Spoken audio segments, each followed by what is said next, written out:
강렬하고 선명한 색상, 개성 있는 터치로 화폭 가득 빛과 파동의 세계를 화려하게 수놓는 작가 조영재.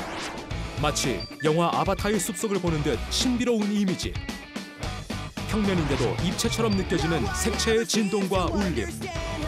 보는 이에게 특별한 경험을 선사하는 환상적 색채를 만들어내는 풍경의 마술사 조영재 작가를 김종근 평론가와 김설인 아트 컨설턴트와 함께 만나봅니다. 네, 안녕하세요. 조영재 작가님. 색이 정말 예뻐요. 숲의 한가운데 와 있는 것 같은 느낌인데요. 부산에서 오셨다고요? 예, 부산에서 오늘 새벽에 출발했습니다. 얼마나 걸렸어요? 오늘은 좀 빨리 온 편인데 한 5시간 걸렸습니다. 멀리 오셨네요. 혹시 작업실 주변에 이런 숲이 있나 싶은데요. 숲의 세계로 저희를 좀 안내해 주실 수 있으실까요? 예, 알겠습니다.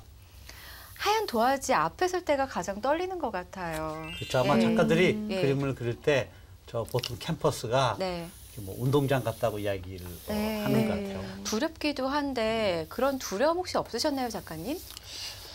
저는 대상에 대해서 어떤 두려움보다 제가 그 대상을 선택할 때 제가 감흥이 있느냐, 어떤 느낌이 있느냐를 먼저 교감을 한다. 예를 들어 교감을 한다든지 수없이 많은 나무와 수없이 많은 바위가 있잖아요. 하지만 거기서 어떤 그 나무를 끌린다는 것은 어떤 그 감동, 어떤 그 나무만의 어떤 느낌, 가지의 어떤 뻗침이라든지 색이라든지 이끼라든지 그런 곳에서 감흥이 생겨야지 그래서 제가 선택을 하게 됩니다. 이 그림 속의 나무들이 실제로 선생님 뭐 집이나 환경하시는 곳 주변의 나무들인지 아니면 보고 그리시는지 그런 것도 궁금해요. 예, 제가 여기 소재를 그리는 어떤 나무는 제 주위에 있는 실제 존재하고 있는 나무를 그리고 있습니다. 실제 존재하고 있는 바위와 나무 그것을 보고 색은 물론 다르지만은 형태, 실제 있는 나무를 가지고 작업을 합니다. 색이 정말 선명하고 예쁜 것 같아요. 뭐 조영재 씨가 대부분 그 작품의 주제가 산에 있는 나무 그리고 최근에 이제 돌 작품들을 많이 보여주고 있죠. 앞에 있는 이런 작품들이요. 제주도의 자연은 색채가 정말 예쁜가 봅니다. 마치 그 햇빛이 착 내리쬐는 바다를 보는 것 같아요. 그렇게 보면은 마치 빛이 색이 된 것 같은 그런 빛을 그리는 화가 인상파도 생각이 나고요. 그렇죠. 어떻게 보면 모네 그림의 색채도 많이 담겨 있는 것 같다는 생각도 드네요. 기법상으로는 이제 뭐 상당히 그 전면법 스타일로서 테크니컬한 면들을 보여주고 있는데 뭐 쇠라라든가 시냐크라든가 그런 그 점을 찍어서 어떤 그 바다의 모습이라든가 물결이라든가 나무의 모습 이런 것도 아마 잘 표현을 사실 해내고 있죠. 그런데 작가님, 그 지금 나무에서 보이는 저 컬러의 단면들을 보는 것처럼 저는 로스코의 색감이 또 떠오르기도 하는데 제가 가장 좋아하는 또 화가기도 하거든요. 지금까지 제가 알고 있는 작가들 중에 마크 로스코 작가를 제일 존경하고 예전에 한 20대 때 초창기에 우리나라에서 직접 작품을 본 적이 있는데 그 이후로 로스코의 작품이 제 뇌리 속에 아주 깊이 아마 각인되어 있는지 모르겠지만은 저는 그 작업에서 항상 그 부분을 좀 생각을 많이 하는 편이고 제 그림에서도 한 부분을 작은 부분을 확대를 하게 되면은 로스코적인 부분이 구상이 되죠.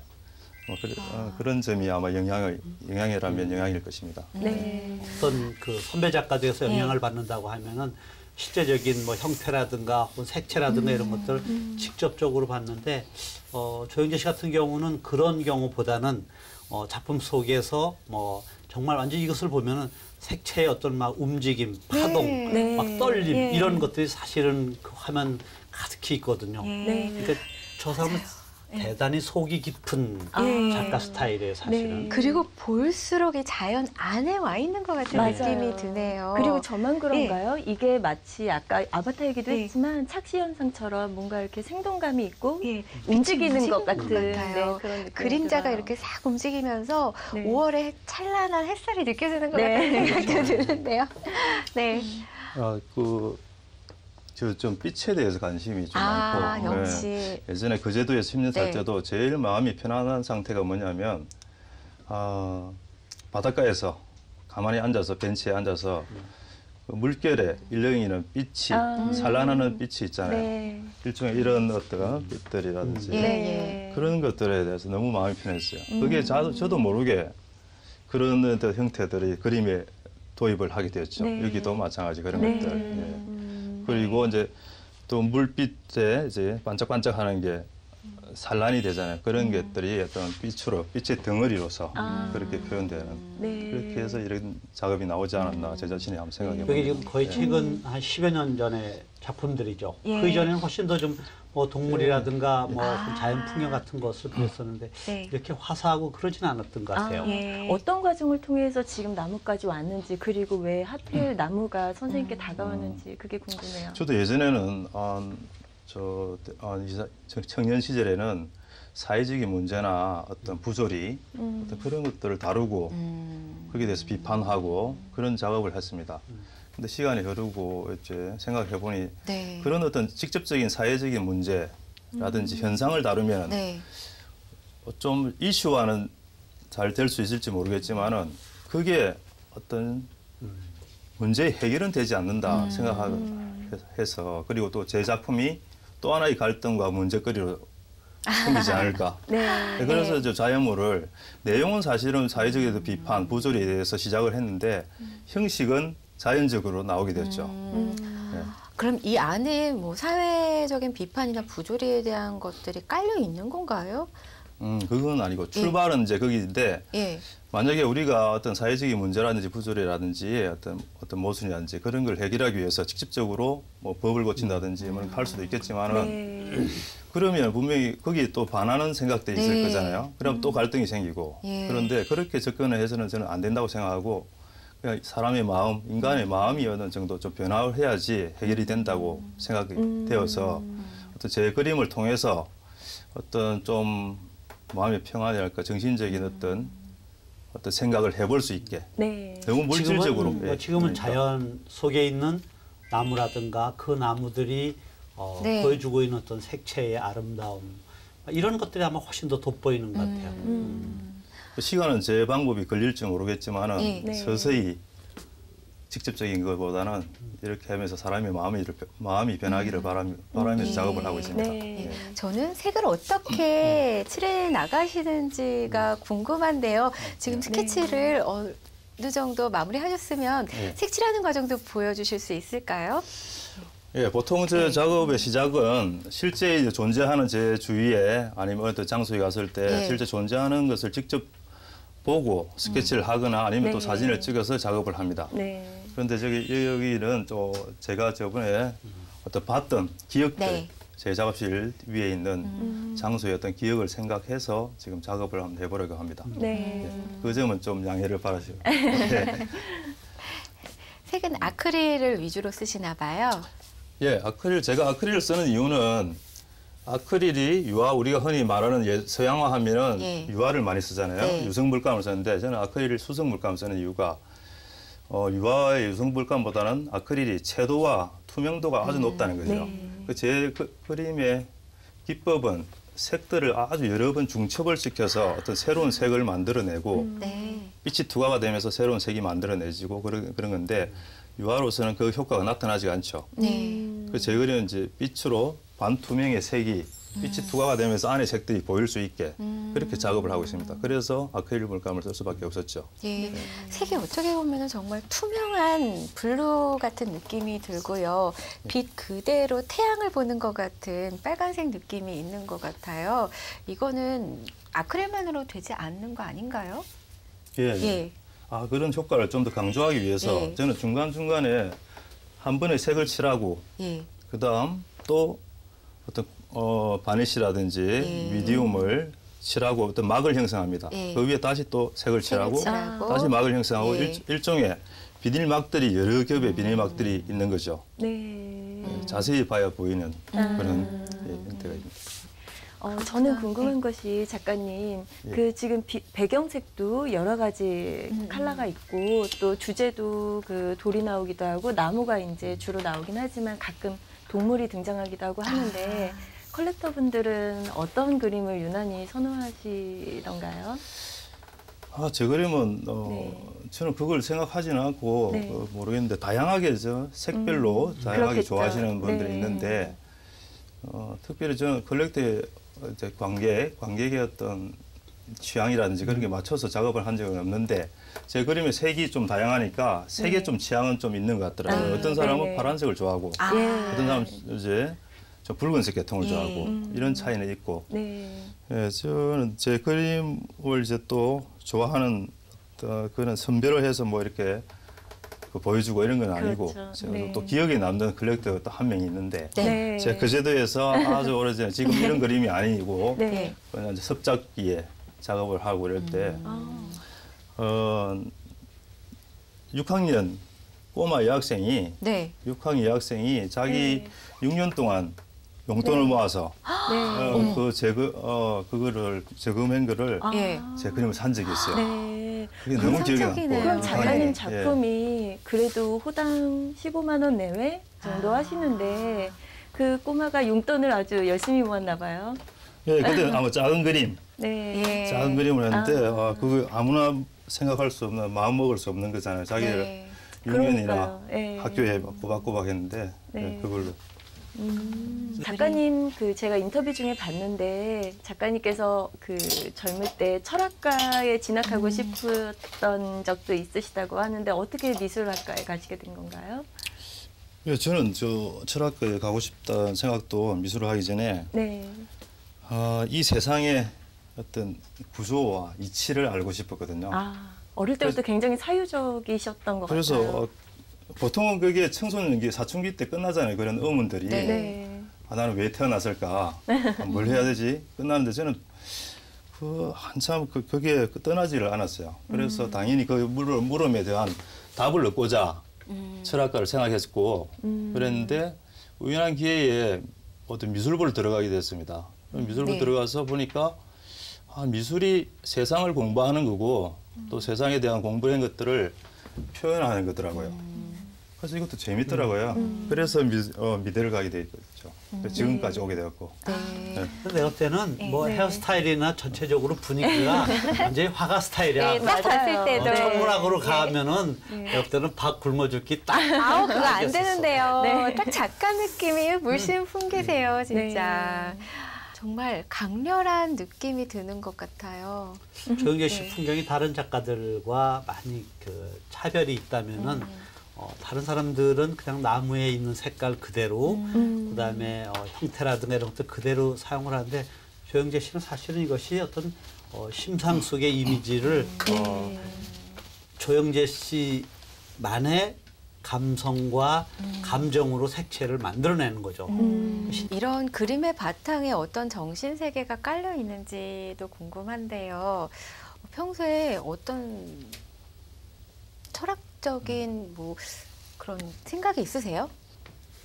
당연히 네. 그림은 철학을 바탕으로 그리는 게 아닐까 네. 저는 그렇게 생각하고 저는 그림이 제 인생의 어떤 동반자, 네. 제 인생을 살아가는데 동반자적인 어떤 수단 그러지라고 생각하고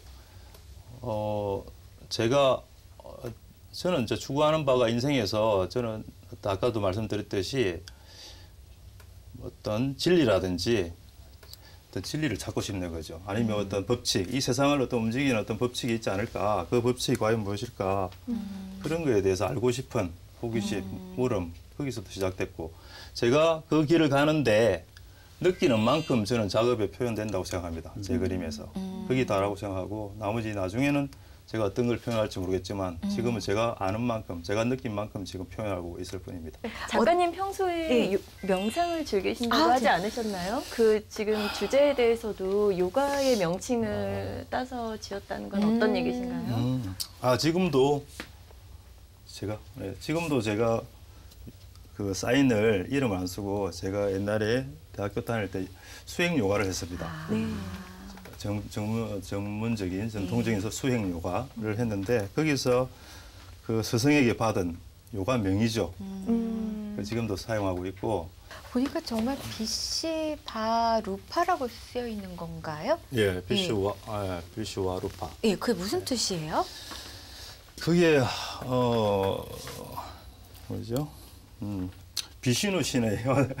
아주 어려운데. 뭔가 깊이 들어가는 것 같아요, 그러니까 지금. 그렇죠. 네. 그 뜻은 네. 그 뜻을만 말한다면 어떤 모든 형상을 만드는 자라고 나옵니다. 아, 근데 그게 그 이름이 서정님이 저 예. 이름을 지준 분이 제가 그림을 그리는 걸 전혀 몰랐고 모르는 상태에서 그냥 그 사람의 특성에 맞게 이름을 지었죠. 작가님 어떤 색깔 좋아하시나요? 저는 네. 예전에 대학 다닐 때는 한동안 한 2년 동안 보라색으로만 아, 작업을 한 진짜요? 적도 있어요. 역시 보라색 좋아하시는구나. 네. 네. 화면에 전부 보라색 계열만 네. 쓰기도 했었고 네.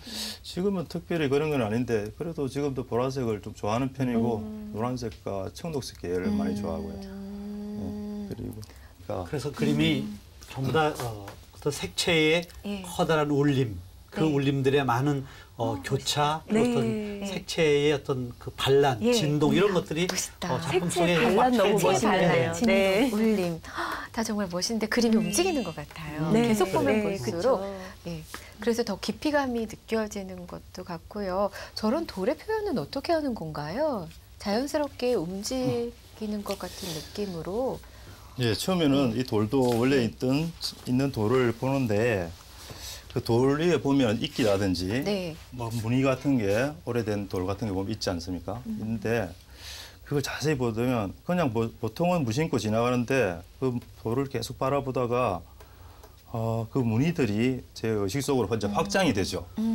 그러면은 주가 어떤 돌의 어떤 질감이라든지 그런 게 주가 되는 게 아니고 그 돌에 붙어 있는 어떤 무늬가 확장되어서 그게 주가 되는 어떤 상태가 되는 거죠. 이게 이런 식의 더 깊이 더 많이 발전하게 되면 아주 네. 추상적인 형태가 되겠죠. 저는 이렇게 화려하니까 예. 슬픈 건지 웃고 있는 건지 또 뭐 그윽한 건지 네. 약간 이런 뭔가 복합적인 감정이 네. 느껴져요. 슬픈 것 같기도 하고 그 이면에는 외로운 것 같기도 네. 하고. 아, 맞아요. 외로움이 있는 것 같아요. 선생님 지금 뭐 낙관론자신가요? 비관론자신가요? 그런 걸 여쭤봐도 되나요? 저는 비관에서 아, 시작됐지만은 진짜요?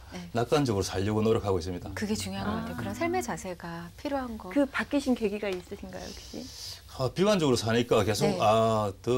더 비관적인 일만 생기고 또 마음도 슬퍼지고 예. 힘들더라고요. 예. 그래서 힘든 일이 있어도 더 웬만하면 즐겁게 그렇게 생각을. 그렇게 생각하면서 그림이 밝아지신 건가 봐요.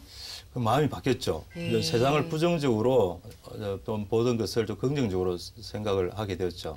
이게 지금의 어떤 제 자신도 제 모습이고 또 어떤 모습도 또 다른 모습도 제 모습이라는 걸 인정하니까 네. 좀 편하게 됐죠. 네. 철학적 깊이감이 정말 오래 그림 그리신 네. 것 같아요. 그런 예. 것들이 그 그림 그림에. 속에서 사실 이렇게 묻어나죠.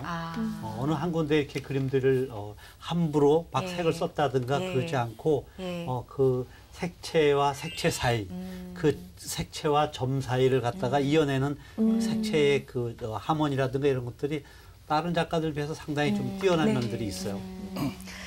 왠지 작가님을 보니까 자연을 그리는 자연을 닮은이라는 말이 생각이 맞아요. 나는 것 네. 같아요. 진짜 말을 듣고 작가님에 대해 알아갈수록 정말 더 숲속에 와 있는 것 같은 느낌이 들기도 하네요.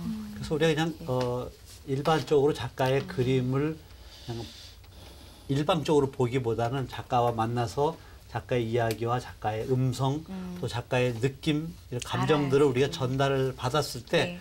훨씬 더 그 작품을 더 잘 이해할 수도 있죠. 네. 우리가 아마 작가를 만난다는 기쁨이나 즐거움은 사실 그게 가장 큰 것 같아요. 네, 맞아요. 작가의 작품을 소장한다는 것, 작가의 작품을 본다는 거는 그 작가의 인생을 만나고 그 작가의 스토리를 또 내가 이렇게 취득할 수 네. 있고 이런 또 의미가 있는 거잖아요. 네. 네. 뭐 선희 씨는 가끔 그림을 네. 좋아하고 사고 그러니까 네. 이러다 또 할부를 하나 끊을 수도 있겠네요. 아, 네. 와, 예, 멋있으시다, 진짜. 저런 붓터치의 네. 기운을 실으시나요? 예, 제 그림에 제 마음이 안 들어가 있지 않으면 저는 그런 박제화된 그림이라고 생각합니다. 그리고 또 저는 항상 새로운 마음으로 그림을 그릴 때마다 왜 똑같은 걸 완전히 비슷하지만 완전히 똑같은 형태를 안 취하냐 하면은 똑같은 걸 하게 되면 자기 어떤 그림의 어떤 기운이 사라지는 것 같고 그냥 할 수 없이 그리는 그 그림에 제 마음이 다 담기기를 바라는 마음으로 저는 작업하고 있습니다. 왜 그림에 마음아 담겨라 슬픈 마음 막 이렇게도 하잖아요. 지금은 어떤 마음으로 그림 그리시는 거예요? 지금은요. 네. 쫓기는 마음으로 저도 알 수 이 그림이 날 왜 그리지?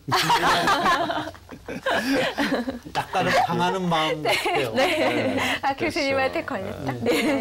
나한테 낚인 것 같고 제가 그 말 표현하고 싶었는데. 사실 이렇게 좀 늘 미안한 것이 작가들이 작업실에서 정말 쾌적한 자기만의 공간 속에서 자기의 어떤 내면의 울림을 담아내는 것이 그림인데 이제 이게 시간이 한정되어 있고 약간 열악한 스튜디오에서 저런 것을 이렇게 그려달라고 부탁을 하니까 좀 미안하기도 한데 뭐 그래도 어떻게 해요. 부산에서 올라왔는데. 프로시잖아요. 어떻게 보면은 무대 위에 올라가가지고 화려한 조명 위에서 이렇게 딱딱딱 그려내야 되는 게 아니라 막 보여줘야 되는 게 아니라 지금은 프로신데 상황이 사실 그래도 멋있는 것 같습니다. 지금 이제 혹시 화려한 색감을 보다 보니까 뭐 뉴트럴 톤이라든가 모노 컬러라든가 이런 것들을 시도해 보신 적은 없으신가요? 저요? 네네. 앞으로는 저 원색의 어떤 이런 그 중첩보다 모노톤, 흑백이라든지 그런 거를 지금 연구를 지금 구상 중입니다. 구상 중이고 한 내년쯤이나 얘는 좀 한 발표를 해보지 않을까 이런 생각이 너무 듭니다. 궁금해요. 어떤 또 이미지가 펼쳐질지. 저도 궁금합니다. 어떻게 될지. 기대하겠습니다. 어떤 작품들을 지금 기획하고 있어요? 작품의 경향이라든가 이런 것으로 볼 때. 일단은 이런 풍경이나 어떤 한 부분을 무채색, 모노크롬, 흑백이라든지 그런 쪽으로 한번 해보고 싶고 또 여기서 빠져나온 어떤 한 부분을 크게 한번 그려보고 싶기도 하고 지금 그런 걸 구상하고 있습니다. 전시계획 같은 것도 있나요? 어떻게 돼요? 올해는 올해 항상 너무 막 쫓기듯이 정말 많은 작업 전시를 했는데 올해는 상반기에는 얼마 전에 저번 주에 끝난 화랑미술제 몇 점 냈었고 가을에는 이제 몇 개 아트페어 하고 키아프랑 대구 아트페어 그거 대충 뭐 생각하고 있고요. 그리고 개인전 부산의 프랑스 문화원에서 개인전 초대 개인전 하게 되었습니다. 지금은 그걸 하고 준비하고 있습니다. 이 조영재 씨 그림의 완성된 그림을 볼 때 우리가 정말 아름답고 어떤 우리에게 엔돌핀을 주는 그런 분위기인데 그리는 과정 저런 과정을 통해 가지고 훌륭한 예술 작품이 완성된다는 걸 아마 이 자리에서 우리가 볼 수 있는 것 같아요. 저는 오늘 그 영화 아바타에서 주인공들이 큰 새를 타고 유영하면서 하늘을 날았던 그런 기분, 잃어버린 꿈의 세계에 잠깐 다녀간 것 같은 그런 기분 선사해 주셔서 너무 감사합니다. 마무리가 정말 멋진데요. 네, 작가님 나와주셔서 정말 고맙습니다. 감사합니다. 감사합니다. 고생했어요. 감사합니다. 고생했습니다.